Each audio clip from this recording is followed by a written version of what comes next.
equity mate. I will say this about investing. Everything you do learn is cumulative. What I learned at 20 is useful. Equity mate. Welcome to another episode of Equity Mates, a podcast that follows our journey of investing. Pardon me. Whether you're an absolute beginner or approaching Warren Buffett status, our aim is to help break down your barriers from beginning to dividend. My name is Bryce, and as always, I'm joined by my equity buddy, Ren. How are you going? I'm very good, Bryce. Very excited for this episode, and I feel like I'm doing a lot better than you are at the moment. Why is that? Well, because we can all hear your deep, gravelly baritone voice has dropped a few octaves. Yes. And you had to interrupt your introduction to cough. Yes. This is true. I am somewhat under the weather, but the markets keep rolling. Equity Mates content keeps rolling. And what a time we're in. And I'm locked in a studio with you all morning. And you're locked in a studio with so me that's all not morning. ideal. But you're right. The markets are rolling. They're rolling down the hill. They're rolling quickly down the hill. And last night, as they rolled, they gathered more momentum. We're recording on Thursday, the 19th of May. And last night, overnight in the US, the NASDAQ was down 5%. The S&P 500 was down 4%. It was tough. It is tough. It is tough. There's probably a lot of people out there questioning what to do, feeling like they wish they'd sold everything, feeling like they wish they never got in the markets in the first place. We understand it. We've been there before. So have many of the experts that we've spoken to on the show.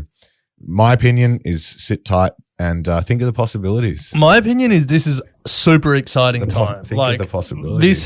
This is the moment where you build wealth. This is like, 2008, 2000. These are the times that people look back on and they were like, damn. Well, yeah, but the people that invested in those times that, got Amazon in 2000 or a bank that survived in got Goldman in 2008, got Afterpay at $9.50 in 2020.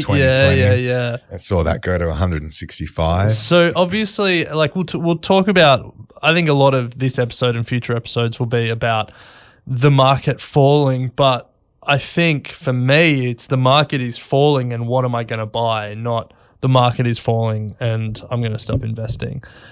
I mean, it'd be red hot if I decided I was going to stop investing. It would really put Equity Mates in jeopardy. That would be quite controversial, yeah, and very against a lot of things that we've spoken about over the years. So to put the broader market fall in context, I feel like we don't really need to spend a lot of time on this. People know. Australia, not too bad, down about 5%. The US, much worse. The S&P 500 is down about 18% for the year.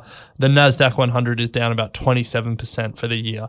This was a sell-off that started with unprofitable tech stocks, with crypto, with the frothier parts of the market. But now it is hitting everything. 98% of companies on the S&P 500 last night were down. 98%? Yeah. Really? Yeah. What were the two that were up? Probably the inverse ETFs. Well, no. If it was S&P 500, it was True. real companies.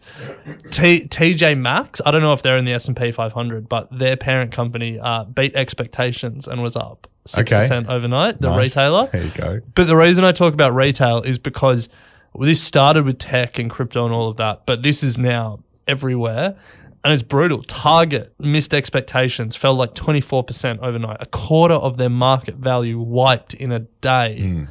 Walmart is down over 15% this week. This is now a broad market sell-off. Yeah, well, obviously the concern of inflation is now really the market is expecting it to hit consumers pretty hard and change the way that they spend their money, and that's why we're seeing a lot of the retailers now being hit. There's obviously cost inflation going into the input of all the goods and services and hitting the margins of these retailers as well. Yeah, well, I think that so margins are getting hit, but also consumers aren't spending as much on discretionary items. They're spending more on food and fuel, and the numbers that are being reported are starting to show that. Yeah. So I was about to ask you what's an investor to do, but we should say Jeremy Grantham, our favourite perma bear, was out in the media overnight as well. No surprises. He thinks that this could be the first of 2 or even 3 legs down. So, he thinks 50% is likely, more than 50% is on the table, which is a scary thought. Scary how many bargains I'm going to buy.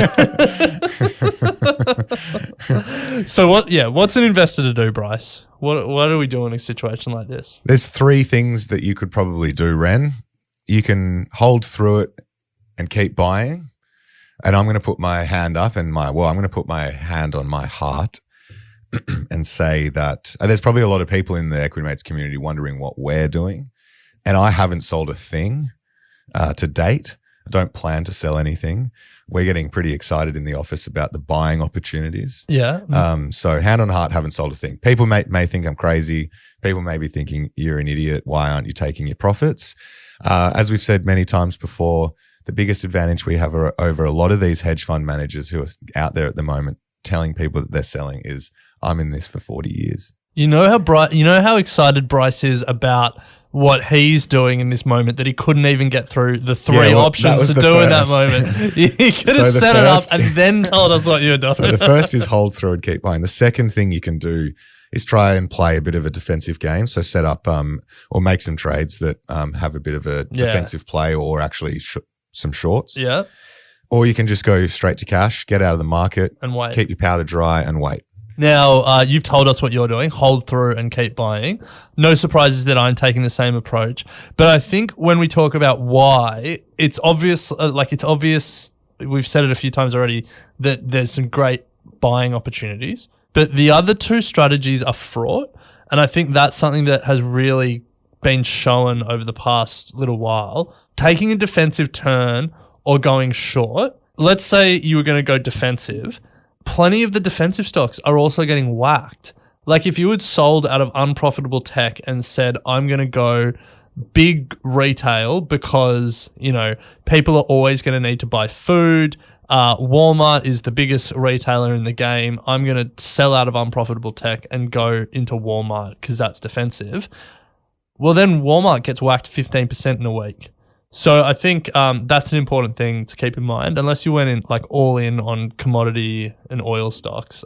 Value is still outperforming at the moment in terms of a broad index. If you're buying to a value, is outperforming in this instance, just not falling as much. Yeah, but I think that's a defensive play. Well, of course it is. Yeah, defensive doesn't mean you're going to make money.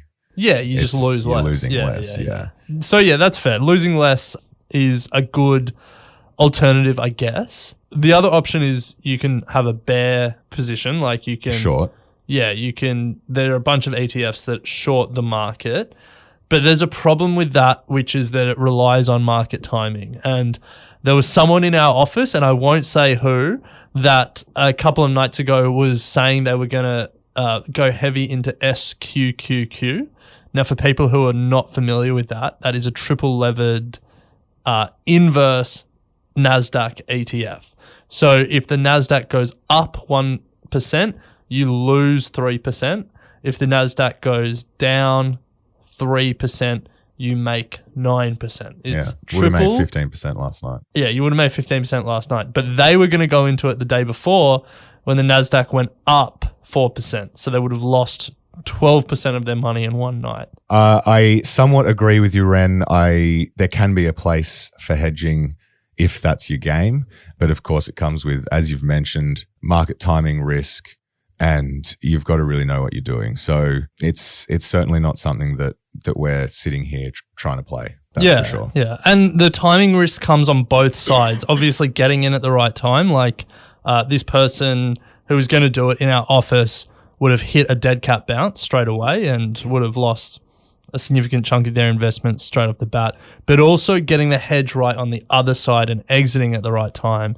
It can become very ineffective if you've hedged it well on the way down, but you don't sell at the right time, and then you lose some of what you've gained on the way back up. So there's market timing risk with going to cash. There's market timing risk with trying to short the market.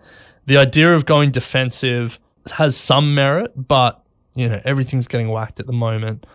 So, Bryce, how are we going to play this moment here at Equity Mates? Well, it's an exciting time for us, Ren. You're walking on our way to work, having a chat about the opportunities that are presenting themselves in the tech space. So we're going to be, I guess, sharing some of the ideas that are coming across our desk, what's exciting us, the possibilities about what's next. That's where we feel like we're going to be playing a pretty important role for the community. What do you reckon? I think, we obviously can't talk about what we're buying. We can't talk about our recommendations, but we can aggregate the work of experts and across this podcast, across our social media, really share what some of the opportunities are, because I think we're both taking this view that this is a real opportunity for us. We're at that age where we're earning more than we're spending, so we've got some savings that we can invest, and the market is throwing up some serious opportunities. So I think that's what we really want to get across in this episode, but across this time period, is we're not going to be Captain Hindsight. We're not going to be saying it was obvious that the market was going to crash. We're not going to talk about what people should have done months ago or weeks ago. We're going to be really forward-looking, and we're going to really try and find some opportunities. And not pick the bottom. Not try and pick the bottom. Because I think, if we look back in at previous market crashes, you didn't have to time the bottom perfectly to do well. If Amazon fell, 98% in 2000?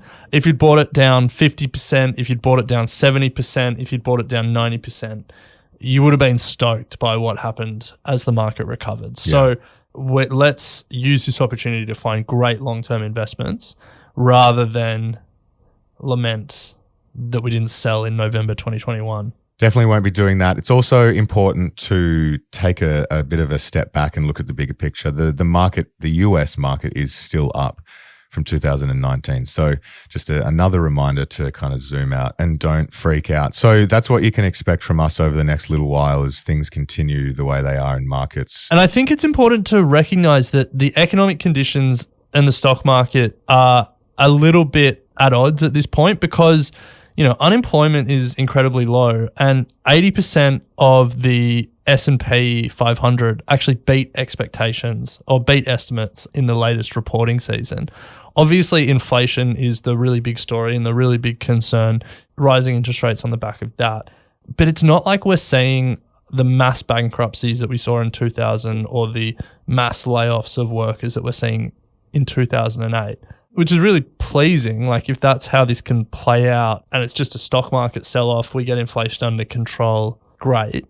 But I guess the canary in the coal mine, and where we want to turn here and what we think people should just be keeping half an eye on, is the junk bond market. Because there are some warning signs there that bankruptcies might be coming, and that's going to be an important story to watch over the coming, I guess, weeks and months. Well, talk us through it. What is happening in the junk bond market? Well, for people who are unfamiliar with the term, junk bonds are just high yield bonds. They've got high interest rates because the companies, or sometimes the governments, but generally the companies that are issuing these bonds, selling these bonds to investors, are not considered investment grade. So, the US government might be able to sell a bond at 1% interest. Apple might be able to sell a bond at 2.5% interest. But some of these companies need to sell a bond at like 10% interest because they're seen as riskier than the market. So that's what junk bonds are. What we've seen historically is that the spread between these junk bonds, these US company junk bonds, and US government treasury bonds, so some of the junkier bonds and some the safest bonds, the spread between those two interest rates, those two yields, can often be an important indicator of things are going wrong in the economy. So in 2000 and a few years after 2000, the spreads peaked. 2008, the spreads peaked.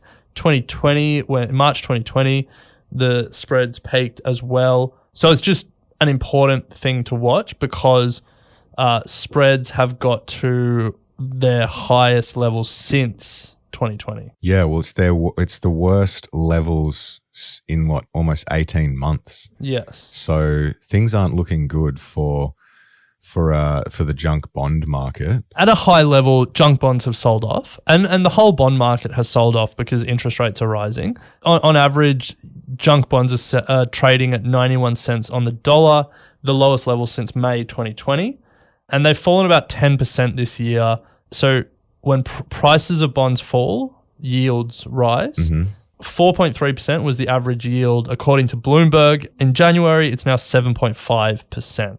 So yields are increasing, the price of junk bonds are falling, and the spread between what investors are asking for as a return on a safe, high-quality bond like a US Treasury and a riskier, lower-quality bond, that spread is increasing. That spread has increased from 3.1% at the end of 2021 to 4.77% this week, according to the stat, who I'm just realizing. I think it was either the Wall Street Journal or Bloomberg. Or somewhere, but I didn't put where I got that from. So that's the story in the junk bond market. There's a few examples that we've pulled to just tell the story of what's happening. But I think, when we're talking about there hasn't been bankruptcies, this will be a good one to watch to see if these companies can't pay back their debt, then there's a risk. This is where what's his name? Wolf of Wall Street really played, wasn't it? Jordan Belfort. Yeah, in pennies and junk. But yeah. Was it just pennies? I think a lot of penny stocks. Yeah. Have you heard of Carvana? I have heard of Carvana. Yeah, so they are a second-hand car dealer, but like online. Yeah. Down 90% from August last year. Stock price down 90%. Wow. So that's not great. No, that sucks. But if you look in the bond market, they were trying to raise they were trying to sell 3.3 billion in bonds to acquire another company. They only could get the deal done when a private equity firm, Apollo, showed up and said they would buy half of the debt at a 10.25% interest rate. Wow. Yeah. And then they got the deal done 2 weeks later. The price of those bonds is down 9%. Wow. But yeah, 10% interest rate is brutal. That is brutal on 3.3 billion or half of 3.3 billion. But I guess if you were lending the other half, you'd be like, hold on, Apollo got 10% interest. That's what I want as well. For sure. So that's one example, but there's plenty of other examples of listed companies that investors aren't loving at the moment. The bond market investors. Diebold Nixdorf. Never heard of them? No. They're an ATM machine manufacturer. They have $400 million in bonds that are maturing in 2024. So that's when they have to pay the full amount back to investors. They slipped to almost 40 cents on the dollar. 2 weeks ago, it was 90 cents on the dollar. Wow. And that just indicates how likely investors think it is that they're going to get their money paid back. back. Yeah. There's a few others. Do you want to talk through those? Party City Holdco. Never heard of them. The ticker's PRTY. Party City. So they've got some bonds due in 2026. The interest rate is 8.75%, and they've been one of the most actively traded junk bonds this week, falling an astounding 15% to 74 cents on the dollar. So, again, not a lot of confidence there from the market that these guys are going to be able to pay anything back. Party City's share price is also down 85. What does Party City do? They hold party. No, I kind of like the name. It's like they got a good ticker as well. It's PRTY. PRTY, yeah. I think it's like stores, retail stores for party equipment, and this could be wrong. This is based off no research. But you know how like all those Halloween stores pop up around Halloween and stuff like that? Yeah. I think they do a lot of those. Right. Yeah. But don't quote me on that second part.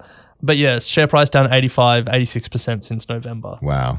So the bond market is not confident that they're going to get their money back there.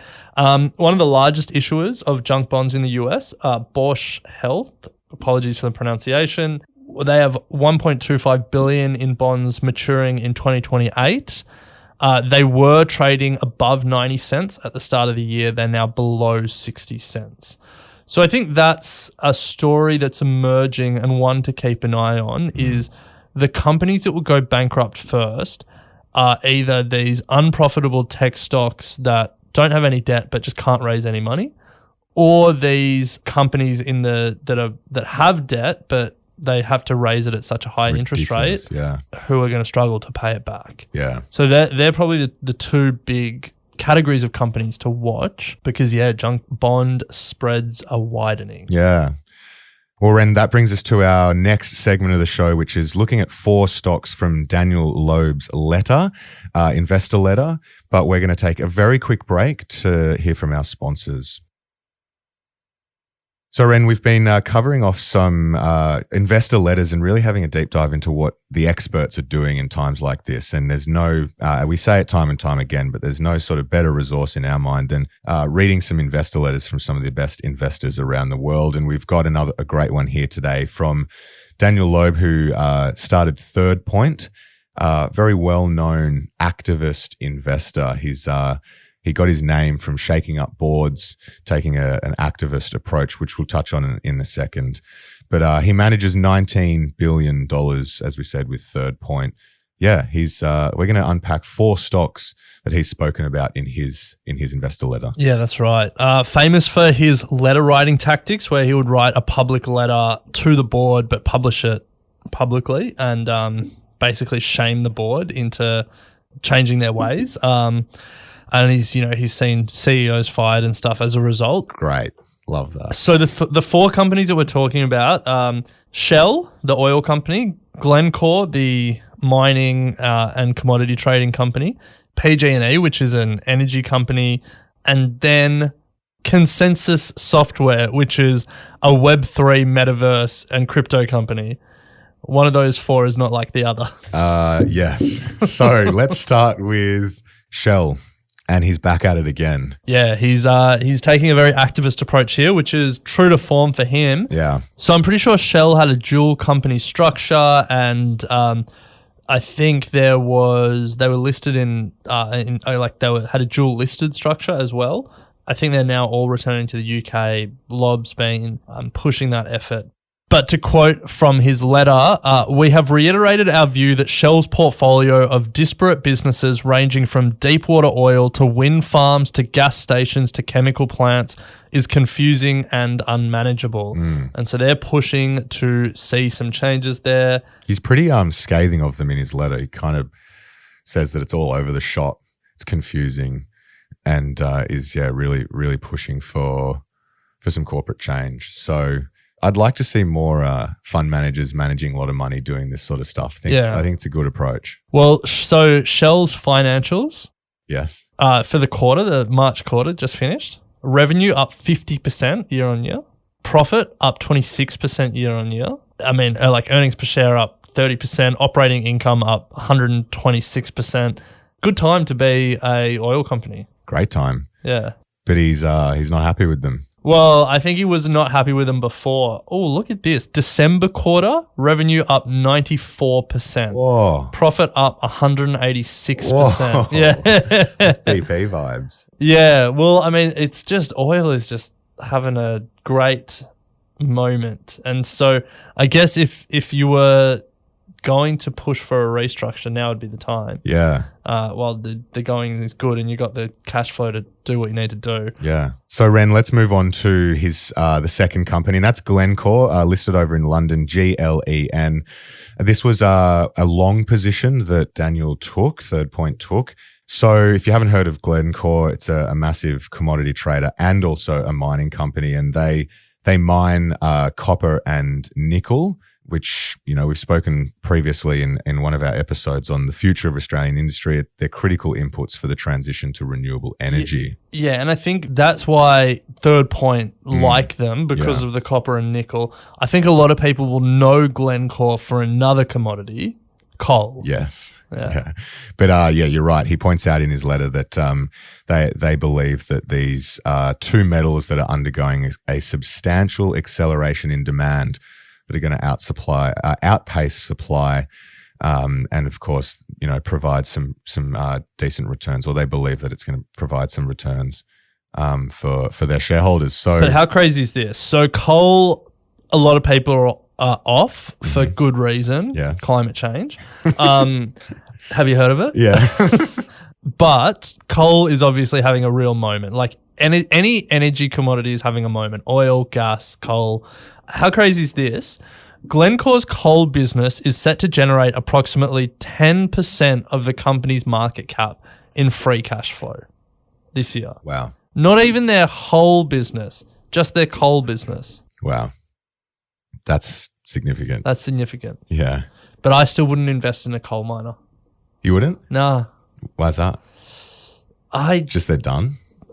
I mean, yeah, I want to invest where the future is going. I'm pretty lax when it comes to ethical investing. Like, there are a lot of people that we're friends with that in the Equity Mates community that have much more stringent standards. Mm-hmm. Like, I can't, in good conscience, watch you smoke darts and then say I wouldn't invest in a tobacco company. Not true.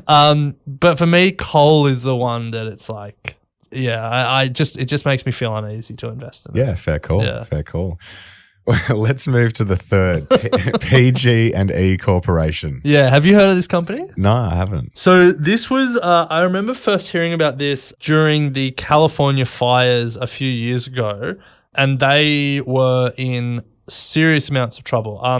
The company is Pacific Gas and Electric. It's a California utility.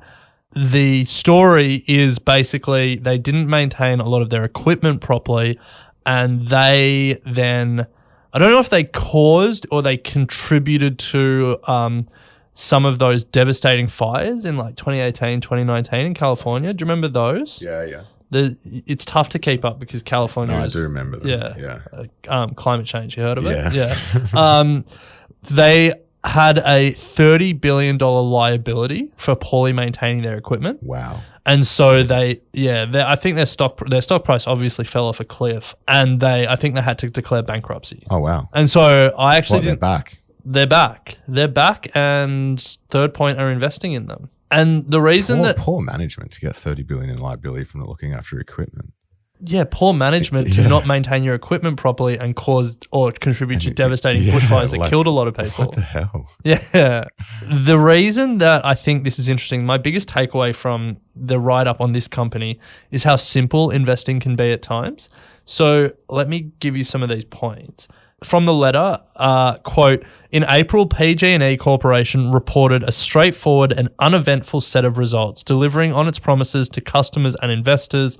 As investors, we celebrate the simplicity, which I like, but their thesis is also incredibly simple.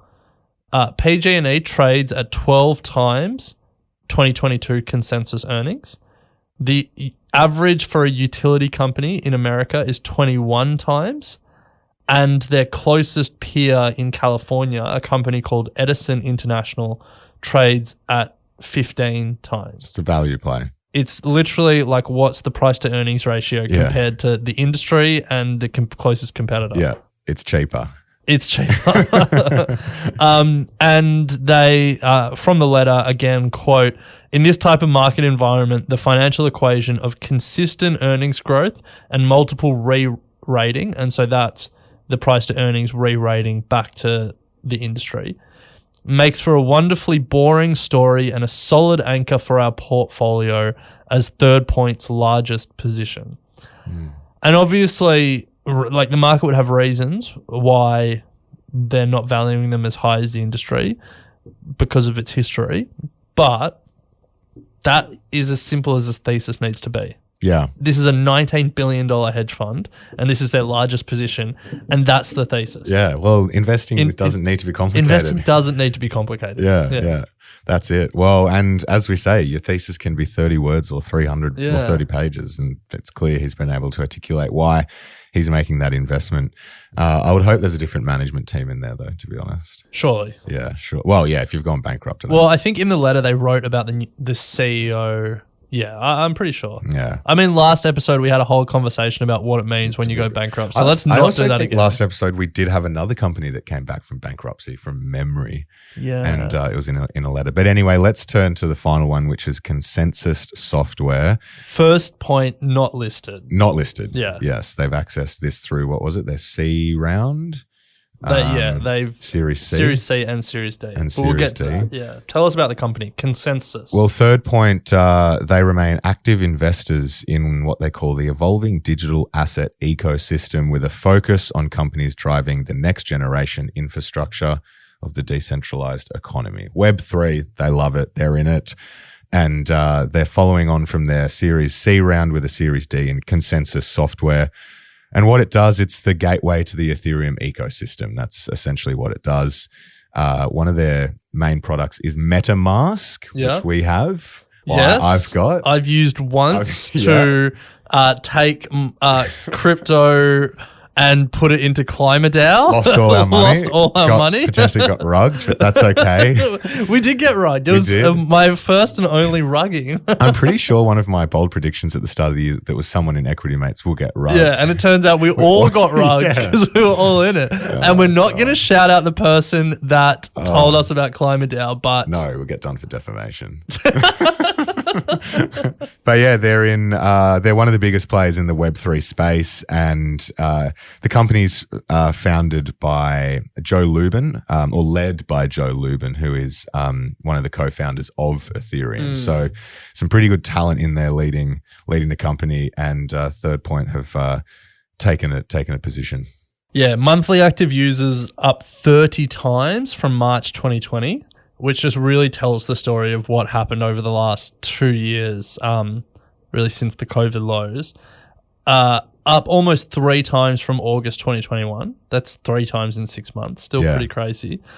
But the craziest thing for me was the numbers around the capital raises. And I know this is becoming more and more commonplace in these big, I was going to call them, mega cap startups. Let's call them that.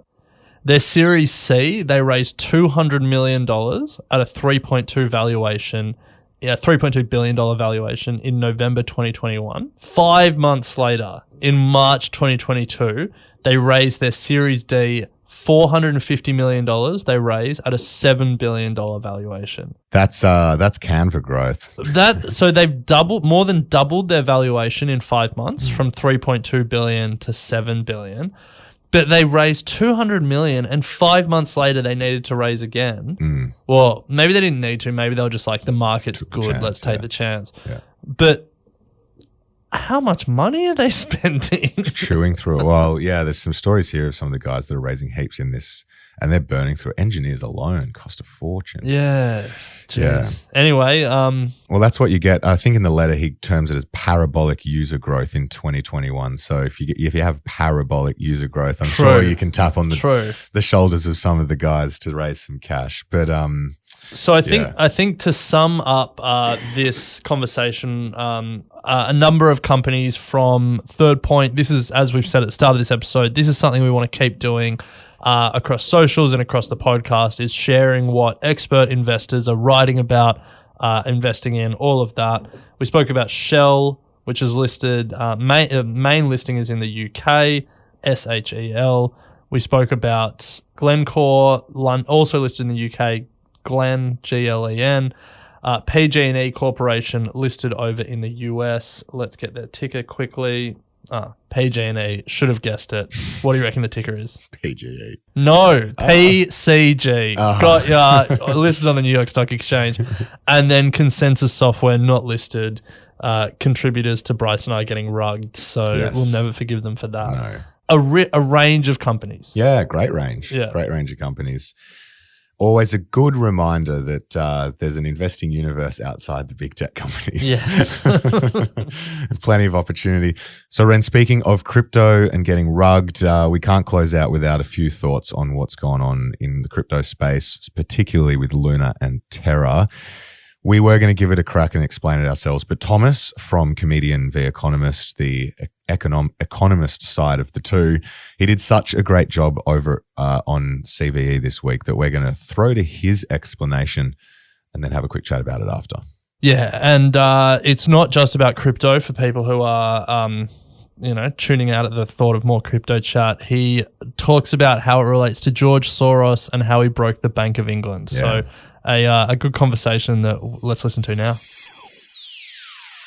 So stable coins, like I don't know if people are coming new to this. So someone talked about it being like the chips at a casino is what you play with when you're in the crypto casino. Right, so you don't have to actually use fiat money. So you can get into the crypto system, you use your stable coins to trade in and out of trades, and then when you want to cash in, then you go and trade your stable coins for fiat. So that's the idea of how they work. Yeah, it's all about, like, the idea, I think, is that you can then essentially you don't have to worry about the volatility.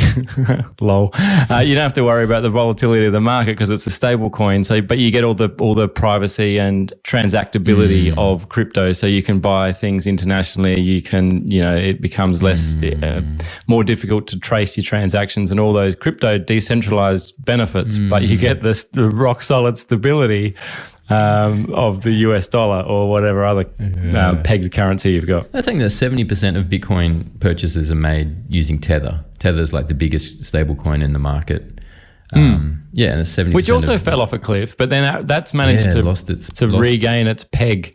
Yeah. And so it's now back pegging against the US dollar. But Terra, not so much. No. So what are the implications for the crypto space? I mean, I think this is really interesting. I think the big one is whether these stable coins will stay stable. And like in a sort of currency sense, they're pegged. Like we have throughout history, we've often pegged currencies. So you peg one currency to another in terms of its value, and then the central bank maintains that value through buying and selling or whatever it's doing, or capital controls. So it's a peg. So pegs historically have often run into trouble. So the parallel a lot of people were talking about is the exchange rate mechanism crisis back in 1992. So this is when George Soros broke the Bank of England. So the pound was pegged to the mark through the exchange rate mechanism. So all the European countries sort of were running fixed exchange rates with each other. But it seemed everyone thought that the pound was overvalued and that it needed to devalue.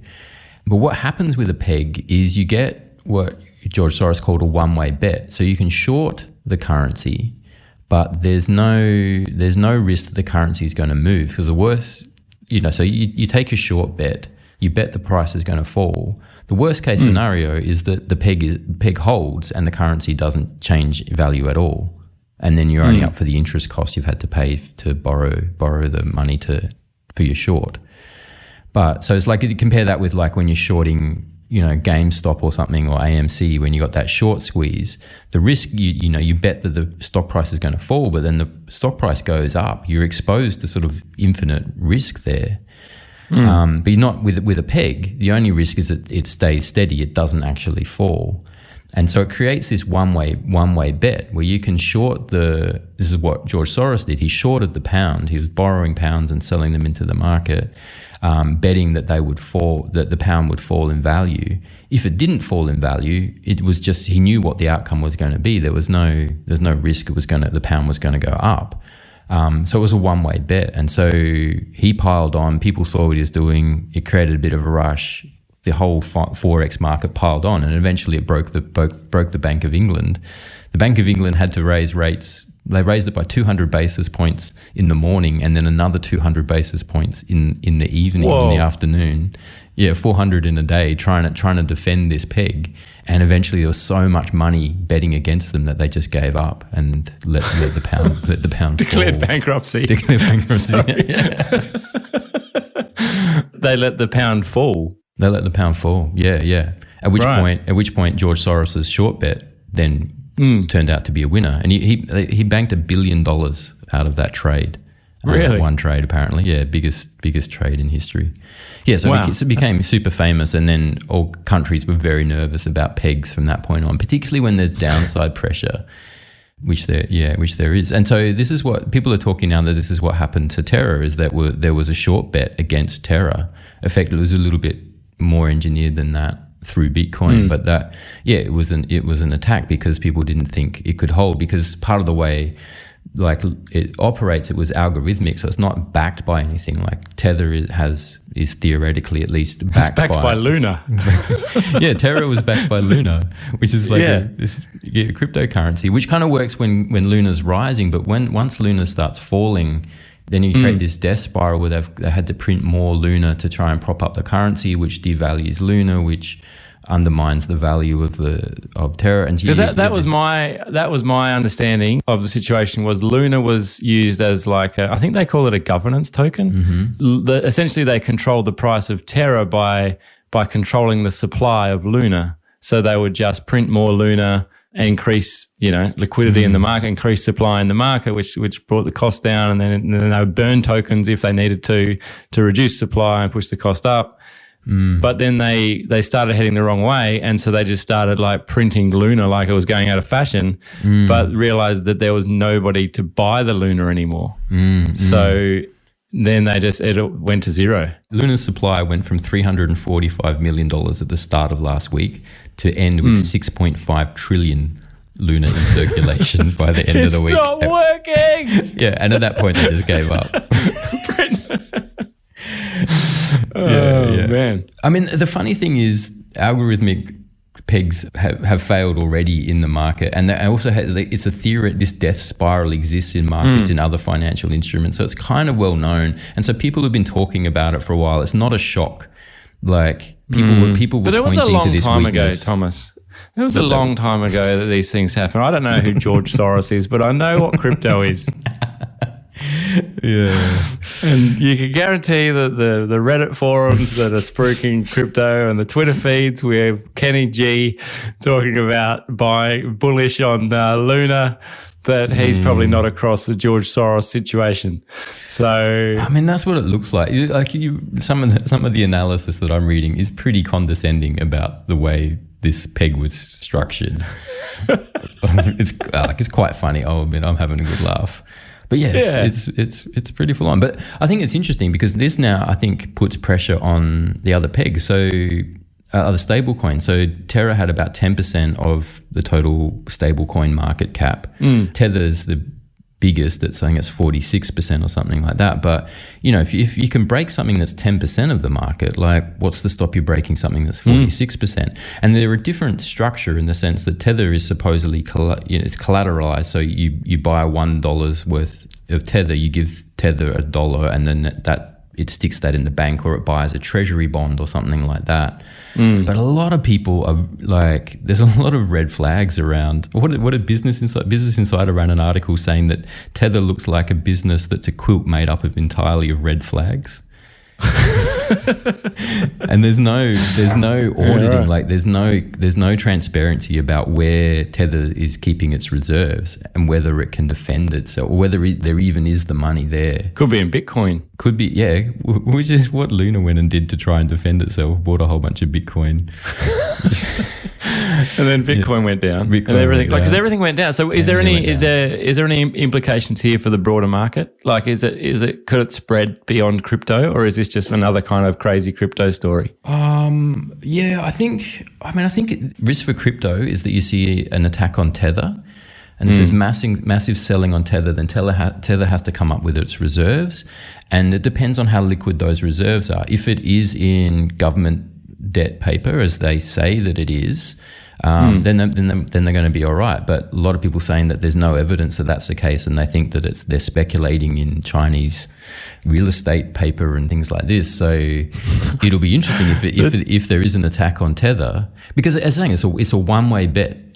Tether either holds its peg or it falls. There's no downside. If you're shorting, or you got your interest expense, there's no downside to it. And they're saying it seems that people attacked Terra. So what's to stop people attacking Tether and then doing it in a group, which is what Soros happened. Once Soros says, I'm doing this, everyone like, oh, yeah, one-way bet. I'm with you. Like, throw 20 billion at it. No worries.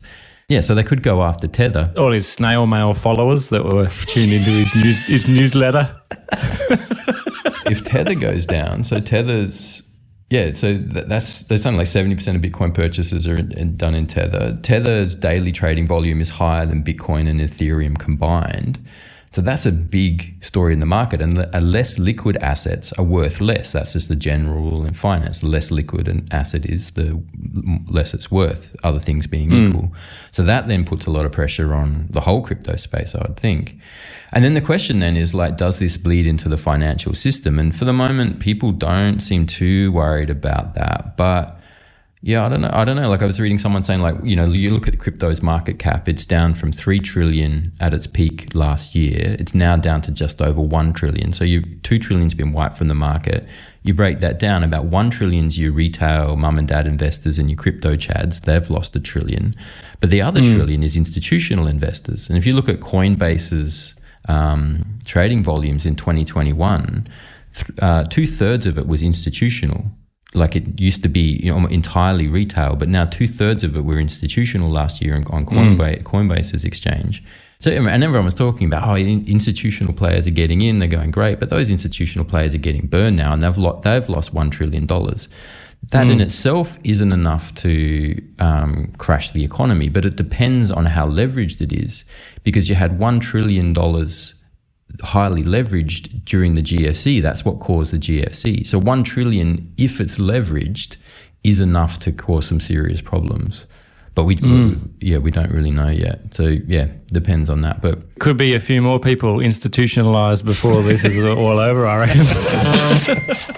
If you would like to hear more about what CVE do, Thomas and Adam, make sure you go and subscribe to their show. They're doing a fantastic job of breaking down what's going on in the macro landscape and some of the big news stories. And hopefully that gave you a good example of the style in which that they deliver it. It's a fantastic show. We've got Get Started Investing as well. This week we cover the fact that it is all going to be okay, and just give you a bit of a reminder on how to zoom out a little bit and put everything in perspective. And then to cover off the rest of your investing journey, we've got You're in Good Company, The Dive, which is our news show, and we come at you 3 times a week each episode, taking news headlines and putting it into context and looking at the bigger picture. Crypto Curious is unpacking everything that's going on in crypto markets at the moment. There is plenty happening. And Talk Money to Me, to financial advisors, Candace and Felicity, helping you on your money journey. So there's plenty of content in the Equity Mates community and on our network. Head to equitymates.com for more information. But Ren, as we said at the top of the show, we're going to endeavor to highlight some of the awesome possibilities and exciting moments that are going to pop up as the markets continue on their frothy journey. And it's always good to chat stocks. Pick up next week. Sounds good. Equity Mates Investing Podcast is a product of Equity Mates Media. All information in this podcast is for education and entertainment purposes only. Equity Mates gives listeners access to information and educational content provided by a range of financial service professionals. It is not intended as a substitute for professional finance, legal, or tax advice. The hosts of Equity Mates Investing Podcast are not financial professionals and are not aware of your personal financial circumstances. Equity Mates Media does not operate under an Australian Financial Services Licence and relies on the exemption available under the Corporations Act 2001 in respect of any information or advice given. Before making any financial decisions, you should read the product disclosure statement and, if necessary, consult a licensed financial professional. Do not take financial advice from a podcast or video. For more information, head to the disclaimer page on the Equity Mates website, where you can find ASIC resources and find a registered financial professional near you. In the spirit of reconciliation, Equity Mates Media and the hosts of Equity Mates Investing Podcast acknowledge the traditional custodians of country throughout Australia and their connections to land, sea, and community. We pay our respects to their elders, past and present, and extend that respect to all Aboriginal and Torres Strait Islander people today.